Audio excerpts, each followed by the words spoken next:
Um texto muito pregado, bastante conhecido, né? No meio do povo de Deus, que nos diz: E sucedeu que, vendo Acabe a Elias, disse-lhe a Acabe: És tu o perturbador de Israel? Então disse ele: Eu não tenho perturbado a Israel, mas tu e a casa do teu pai, porque deixastes os mandamentos do Senhor e seguistes aos bailes. Agora, pois, envia, ajunta a mim toda Israel no Monte Carmelo, como também aos 450 profetas de Baal e os 400 profetas de Azera, que comem da mesa de Jezabel. Então enviou Acabe os mensageiros a todos os filhos de Israel e ajuntou os profetas no Monte Carmelo. Então Elias se chegou a todo o povo e disse: Até quando cocheareis entre dois pensamentos? Se o Senhor é Deus, seguiu, e se Baal, seguiu. Porém o povo lhe não respondeu nada. Amados e queridos ouvintes, participam, né? Nos ouvem, nos assistem.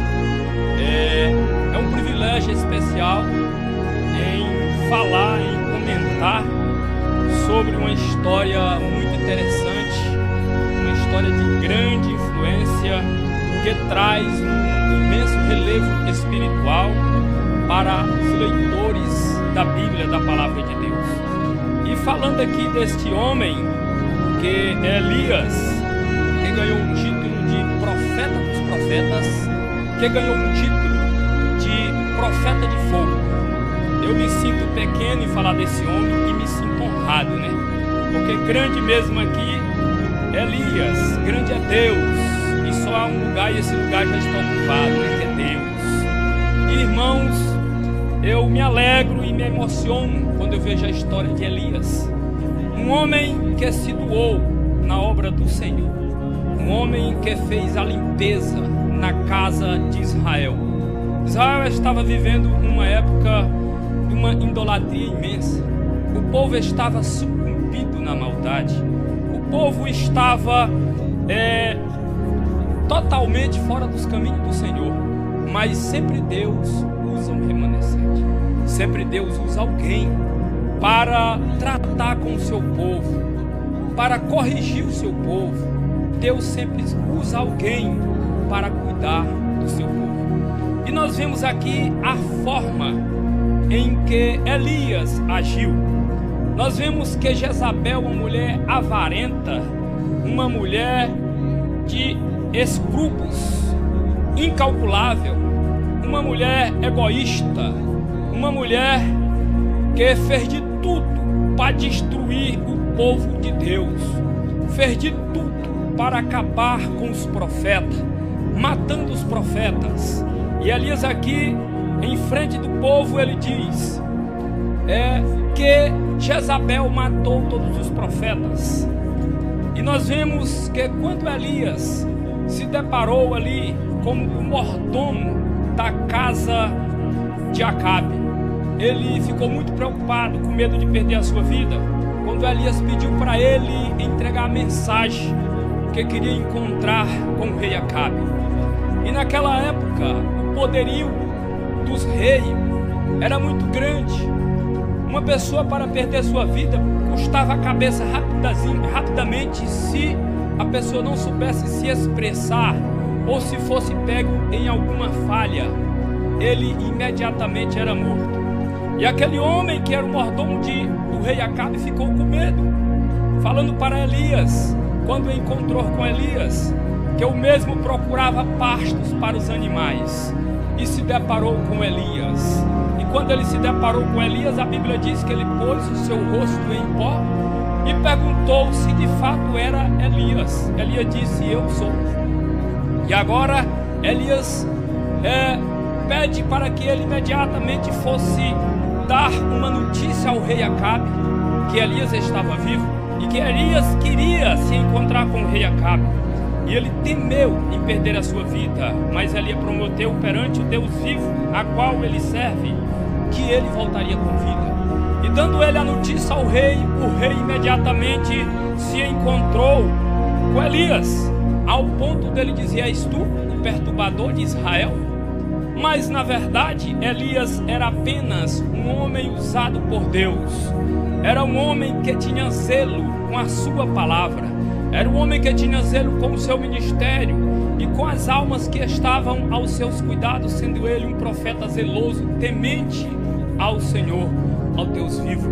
E nós vemos que quando o rei Acabe se encontrou com Elias, o rei Acabe ficou furioso, mas Elias propôs uma proposta grandemente pesada para o próprio Elias, porque ali ele iria estar de frente 450 profetas de Baal e 400 profetas de Azera.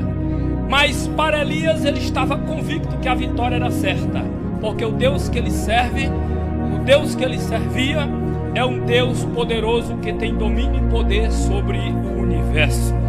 E para os olhos humanos, praticamente naquela época, as pessoas entendiam que era impossível Elias vencer aquele desafio, aquela batalha espiritual no Monte Carmelo. E nós sabemos que para os olhos humanos tudo é difícil, mas para Deus tudo é fácil. Deus usa o pequeno para confundir o grande. Deus usa o pobre para confundir os ricos. Deus usa o impossível para se transformar possível. Nós sabemos que Elias propôs este duelo, esta batalha espiritual para Acabe. E Acabe pensou consigo: eu posso conjecturar, isso é moleza. Eu tenho na minha casa 450 profetas de Baal, e os profetas de Azera são 400, total 850. E Elias pediu para que ele convocasse todo o povo de Israel. E nós podemos ver e pensar em nossa mente aquela multidão de pessoas subindo aproximadamente 30 quilômetros de distância, 30 quilômetros de comprimento. Segundo os estudiosos da geografia bíblica, foi comprovado que o Monte Carmelo não é simplesmente um monte, mas uma imensa cordilheira, que em cima no seu topo há uma grande campina, imensa campina de espartos verdejante, que ali habitava um fazendeiro que criava muitos animais, cabras, ovelhas e etc. E nós sabemos que nessa imensa campina, ali houve uma grande batalha espiritual, na qual o alvo ali era destruir o povo de Deus, na qual o pensamento de Jezabel e o pensamento do rei Acabe era esmagar e destruir o povo de Deus. Mas Deus pensa diferente. Os projetos de Deus são grandes, são imensos, e o homem não tem nenhum pensamento muito longe dos pensamentos de Deus, enquanto os projetos divinos são imensos, são calculáveis e perfeitos.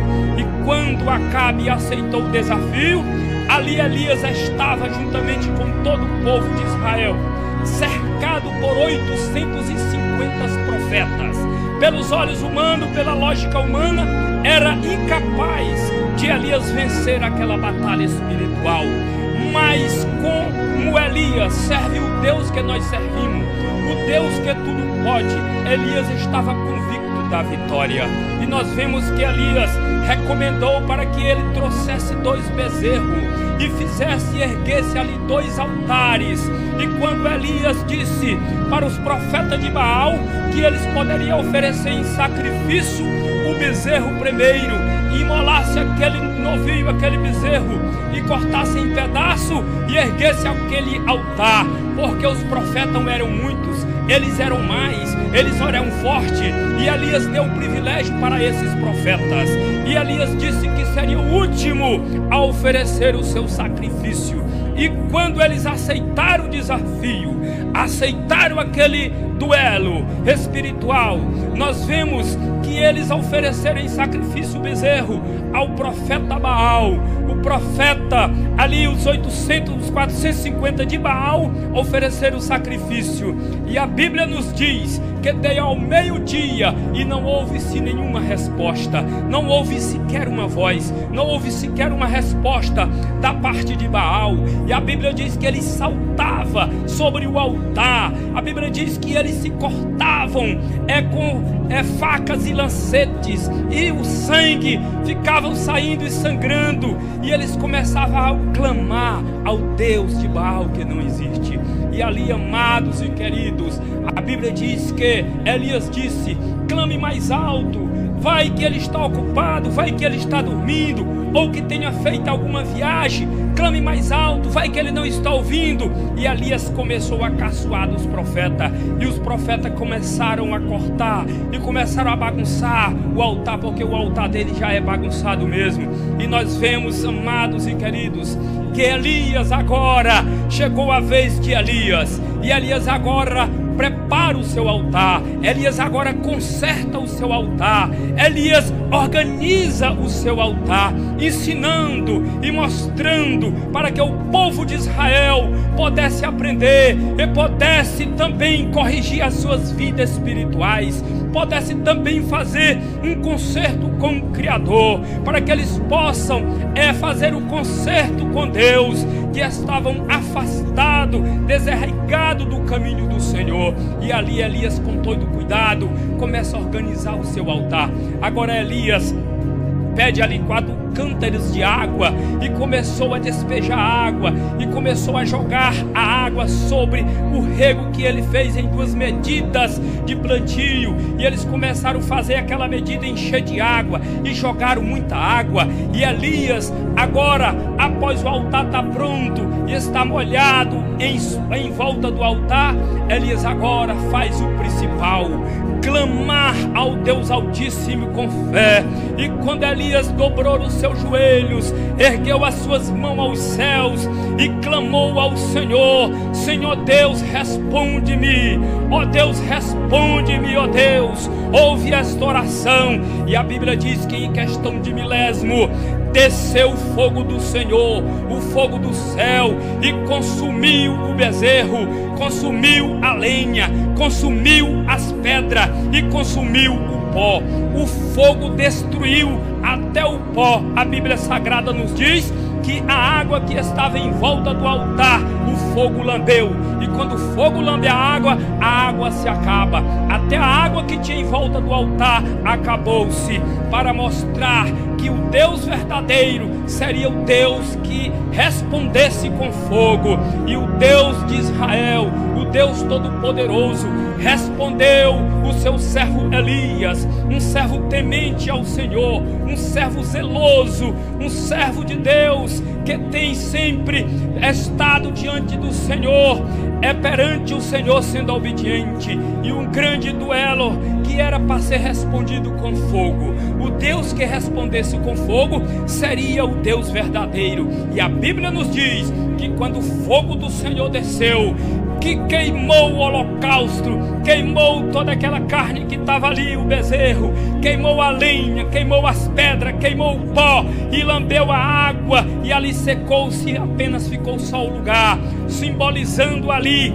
a presença real do Senhor, simbolizando o imenso poder do nosso Criador. E quando o povo de Israel viram e contemplaram o poder e a glória do Senhor naquele momento, eles dobraram os seus joelhos, e a Bíblia diz que eles clamaram dizendo: só o Senhor é Deus, só o Senhor é Deus. E naquele momento Elias começou a fazer limpeza, e agora disse a todo o povo de Israel: lançai mão dos profetas de Baal e matai a todos. E Deus ali apoiou, e Deus ali respondeu, porque Elias estava fazendo uma limpeza em Israel. E a Bíblia nos diz que eles desceram até o ribeiro correndo, e ficando profeta para todo lado morto. A Bíblia nos diz que eles mataram os 850 profetas a fio de espada,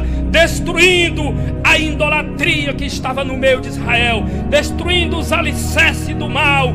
O ninho daquela bruxa Jezabel foi destruído apenas com um homem de Deus, o homem que enfrentou um duelo espiritual, e ele foi sucedido, e o triunfo foi de Elias, o homem de Deus. O triunfo será do povo de Deus, o triunfo será daqueles que buscam o Senhor. Eu lhe digo, meu servo, meu amigo, meu irmão, você que busca o Senhor e serve a Ele com fidelidade e retidão, Deus, Ele opera milagre em nosso meio.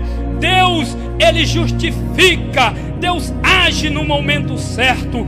Creia tão somente no poder do nosso Deus, assim como creu Elias. E Elias foi um homem usado por Deus para evangelizar aquele povo que estava distanciado e afastado de Deus. E nós vemos um grande duelo, uma grande batalha espiritual que se travou naquela campina. Mas ao matar todos os profetas de Baal, fazendo a limpeza no meio do povo de Israel, Elias falou do seu Deus e pregou para que o povo também viesse a restabelecer a comunhão com Deus, para que o povo viesse a fazer um acerto e um concerto com Deus, servindo ao Senhor na beleza da sua santidade. E Elias agora mais uma vez faz outra batalha espiritual, dobra o seu joelho, coloca a sua cabeça entre as suas pernas e clama ao Senhor para que a chuva venha, porque Elias, quando ele operou esse grande e imenso lugar através de Deus, Elias molhou o altar, porque alguém poderia dizer: não foi algum fenômeno que o fogo desceu, porque está 3 anos e meio sem chover, somando com dia e noite dá 7 anos. Mas Elias fez a questão de molhar, jogar água, para que não viesse alguma desculpa dizer: o tempo está muito seco, ressecado demais.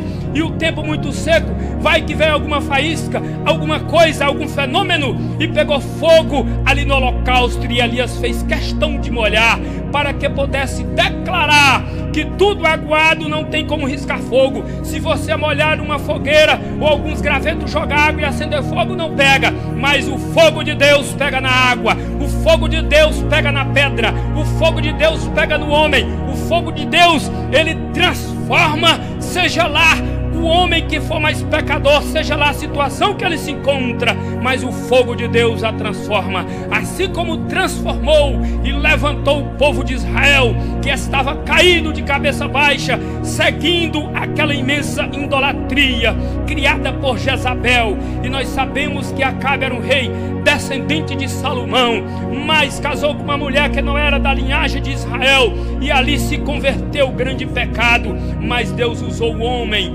para desfazer os alicerces e o império de Satanás naquela época. E Elias, ali sim, destruiu os alicerces do mal, assim como Jesus também fez. Enfrentou uma grande batalha espiritual no Gólgota, sendo morto na cruz do Calvário. Mas alguém dizia que ele estava sendo morto, mas na verdade Jesus dribou a morte. Ele não morreu. A 3º dia ele ressuscitou, e quando ele clamou que Pai, está consumado, a Bíblia diz que a terra tremeu, as pedras se fenderam, o sol escureceu, a luz não deu mais brilho. E naquele momento a Bíblia nos diz que muitos dos santos que estavam mortos ali ressuscitaram e andaram na cidade santa e foram vistos por muito. Uma grande batalha espiritual. Nós vimos em Êxodo capítulo 32 outra batalha espiritual, apenas Moisés com o povo que também se rebelaram da presença do Senhor. E ali foi outra grande matança, quando Deus ali enviou Moisés para escrever as leis, que Moisés desce do monte, que escuta aquela festa, aquele barulho de festas. Quando ele se aproxima, eles estavam servindo o bezerro de ouro. E agora Moisés ficou irado e quebrou as tábuas da lei, e ali olhando para o povo disse: quem for comigo, as pessoas que for do meu lado se aproximam. E os levitas se aproximaram de Moisés. E quando os levitas se aproximaram de Moisés, Moisés disse: pegai a mão a sua espada e lançai sobre os seus irmãos. Hoje vocês vão matar o irmão de vocês para santificar e fazer a limpeza da idolatria.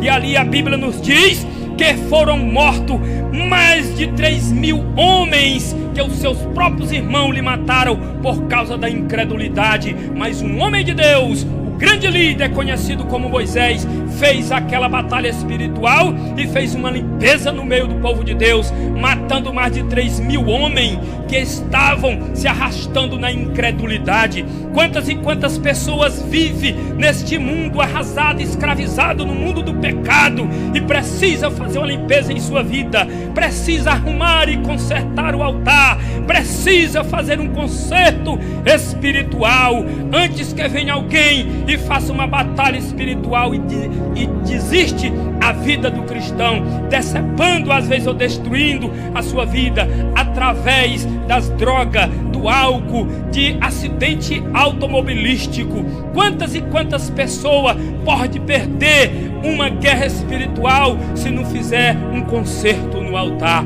E neste dia estamos aqui levando a mensagem de Elias, o homem que fez a limpeza e triunfou em uma batalha espiritual, estando de frente 850 profeta, e ele apenas um profeta, enfrentou e foi bem sucedido na sua batalha, porque ele servia a um Deus poderoso e triunfou. E nós sabemos que hoje Deus quer fazer uma limpeza espiritual em tua casa. Aceite a Jesus antes que venham os dias maus. Faça uma limpeza no seu lar, faça uma limpeza na sua residência. Deixe de lado as incredulidades, o mundo que jaz dos malignos, e venha para os pés de Cristo Jesus. Aceite ao Deus de Elias, o Deus poderoso. Nós sabemos que Elias, ele não morreu, ele foi ao assunto aos céus em uma carruagem de fogo, descendo ali, soltando a sua capa para o seu servo Eliseu. E quando Eliseu pegou a sua capa estava uma imensa unção, que quando ele triscou a capa de Elias, mesmo Elias não estando presente, os rios Jordão se abriu e Eliseu atravessou a pé enxuto. Mas não foi diferente. A unção de Elias estava não só na capa de Eliseu, que ficou para Eliseu, mas também em Eliseu. Quando Eliseu morreu, a Bíblia nos diz que na sua sepultura cavaram e conseguiu alguém cavar em cima da sepultura de Eliseu. E quando lançaram aquele defunto na cova que estava enterrado os ossos de Eliseu, aquele homem tocando nos ossos de Eliseu, ao tocar nos ossos de Eliseu, ele ressuscitou.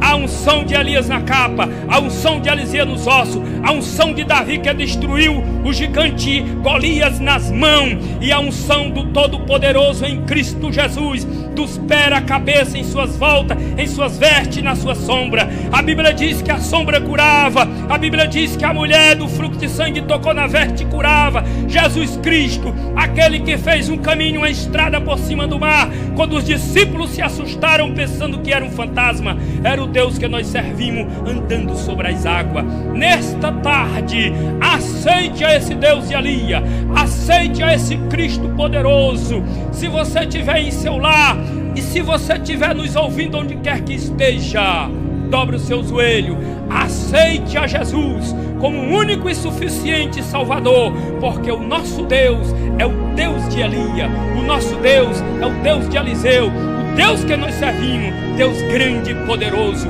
Elias, o profeta de fogo, ele era tão poderoso que a Bíblia nos diz lá em Mateus no capítulo 17, que quando Jesus subiu no monte, a terminar o monte, ao chegar no monte, ele levou consigo 3 dos seus discípulos, Pedro, Tiago e João. E quando eles chegaram ali no monte, a Bíblia diz que ele transfigurou, e ao seu lado apareceu Elias e Moisés. E Pedro ficou tão alegre que disse: Senhor, bom é estarmos aqui, vamos fazer uma cabana para você, para Elias e para Moisés. Mas ali, amados e queridos irmãos, Deus mostrou o quanto Elias foi bem sucedido na terra, que esteve ali ao lado de Cristo Jesus, simbolizando os profetas, e Moisés esteve ali simbolizando a lei. E nós sabemos que foram homens que sofreram, homens que pediram a morte, mas não desistiram, cumpriram o seu desígnio, cumpriram a ordem que Deus colocou sobre eles, e verdadeiramente foram bem-sucedidos. E nós sabemos que Elias, o profeta do fogo, nós sabemos que foi um homem bem sucedido em seu ministério, apesar de viver em uma caverna um período se escondendo com medo de Jezabel, mas Deus supriu as necessidades, enviando os corvos para levar pão e carne pela manhã e à tarde. E olha que já era carne preparada, já era assada ou cozida, a carne já era assada, já era preparada, o pão já preparado. Elias não tinha preocupação, Elias estava escondido na caverna, mas estava protegido pelo Todo-Poderoso, que é o nosso Deus. Sirva ao nosso Deus. Muitas e muitas pessoas achavam que Elias era louco, mas não, Elias era o conservador da palavra do Senhor. Elias foi quem fez a limpeza naquela época em que o povo seguia aos deuses que não tinham poder para nada, aos deuses que foram criados. Quantas e quantas pessoas estão perdendo tempo seguindo a ídolos que não têm poder, não têm autoridade? Sim, precisa servir ao Deus de Elias, que é o nosso Deus, o Deus que tem poder, o Deus que tem autoridade nos céus e na terra. Agora eu te digo, meu prezado amigo que nos ouve, faça um concerto, conserte o teu altar, conserte a tua vida, faça uma restauração no teu lar, faça uma restauração com a tua vida, conserta o teu altar, que Deus vai te ouvir, Deus vai operar no momento certo. Que Deus em Cristo nos abençoe. Aqui agradeço a oportunidade que foi nos concedida através dos nossos nobres companheiros, o irmão Lailker e o irmão Jardiel, meu irmão. Que Deus possa abençoar este trabalho grandemente, que Deus possa vos abençoar o vosso ministério. E aqui sou muito grato por tudo.